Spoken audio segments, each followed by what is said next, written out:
வணக்கம் friends, welcome to my channel. இன்று நாம் பார்க்க இருப்பது தனுசு ராசி நண்பர்களுக்கு உண்டான பலன்கள் தான்.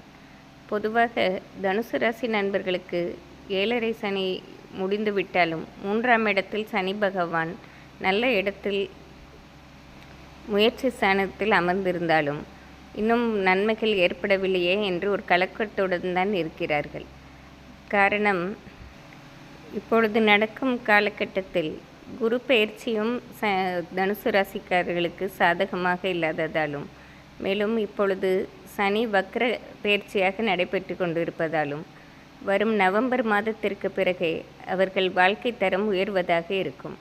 அதனால் தனுசு ராசி நண்பர்கள் இந்த ஆகஸ்ட், செப்டம்பர், அக்டோபர் ஆகிய மாதங்களில் புது முயற்சி எடுக்காமல் இயல்பான வேலைகளை செய்வது நன்மை பெற்றுத்தரும்.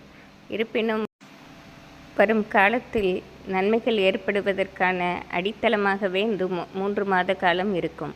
அதனால் நீங்கள் பதட்டப்படாமலே இருக்கலாம். உங்களே அறியாமல் உங்களுக்கு பின்னாடி நன்மைகள் நடந்தேறுவதை நீங்கள் கொஞ்சம் கொஞ்சமாக உணர முடியும்.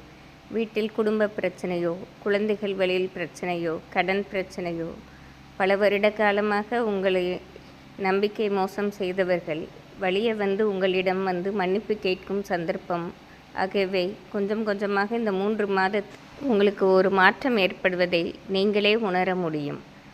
இந்த நவம்பர் மாதத்திற்கு பிறகு குறைந்தது இன்னும் ஒரு 5 ஆண்டிற்காது உங்களுக்கு பெரிய துன்பங்களும் கஷ்டங்களும் வராது. ஏற்கனவே 7.5 வருடம் காலம் அதற்கு முன்பிலிருந்தே பல கஷ்டங்களை அனுபவித்து விட்டீர்கள். பொதுவாக தனுசு ராசி நண்பர்களுக்கு 7.5 சனி பாதிப்பு அவ்வளவு ஏற்படாவிட்டாலும் இந்த முறை சற்று கடினமாகத்தான் பாதிக்கப்பட்டு இருந்தார்கள். காரணம், 7.5 சனி காலகட்டத்தில் குரு பெயர்ச்சி, ராகு கேது பெயர்ச்சி யாவையும் சற்று சாதகமற்று இருந்ததாலும் பல தொல்லைகளை அனுபவித்தார்கள்.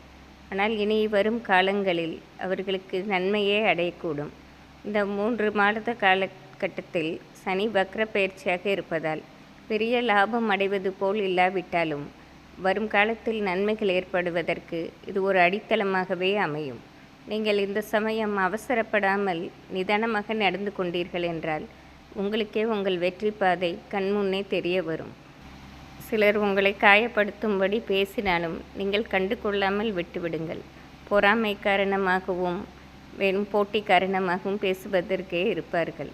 நீங்கள் எதையும் கண்டு கொள்ளாமல் இருந்து விட்டீர்கள் என்றால் எதிர்காலத்தில் நீங்கள் அடைய போகும் லாபத்தை பார்த்து பலரும் வியக்கும் வண்ணம் உங்கள் வாழ்க்கை இருக்கும்.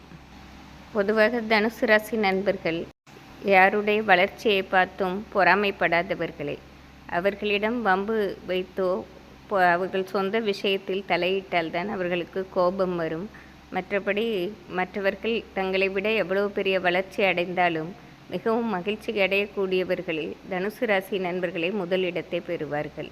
போட்டி, பொறாமை இவர்களுக்கு குறைவாகவே இருக்கும். அவர்களை தேவையில்லாமல் வம்புக்கு இழுத்தாலோ அவர்கள் செய்வதற்கு ஏதாவது குறை கூறினால்தான் அவர்களுக்கு கோபம் சட்டென்று வந்துவிடும். மற்றபடி அவர்களை விட பண விஷயத்திலோ மற்ற அனைத்திலுமே உயர்வாக மற்றவர்கள் இருந்தாலும் பொறாமையடையாத ராசியில் தனுசு ராசி முதன்மையானது.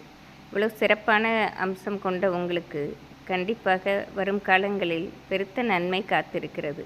இந்த 3 மாதம் மட்டும் சற்று பொறுமை காத்தீர்கள் என்றால் நீங்களே உங்களுக்கு வரும் நன்மைகளை எண்ணி மிகவும் மகிழ்ச்சி அடையக்கூடிய காலகட்டமாகவே மாறும்.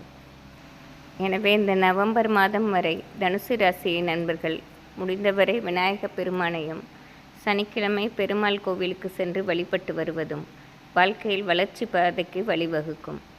நவம்பர் மாதத்தில் பிறகு அனைத்திலுமே ஏற்றம் உண்டாகும் காலமாகவே இருக்கும். நன்றி, வணக்கம்.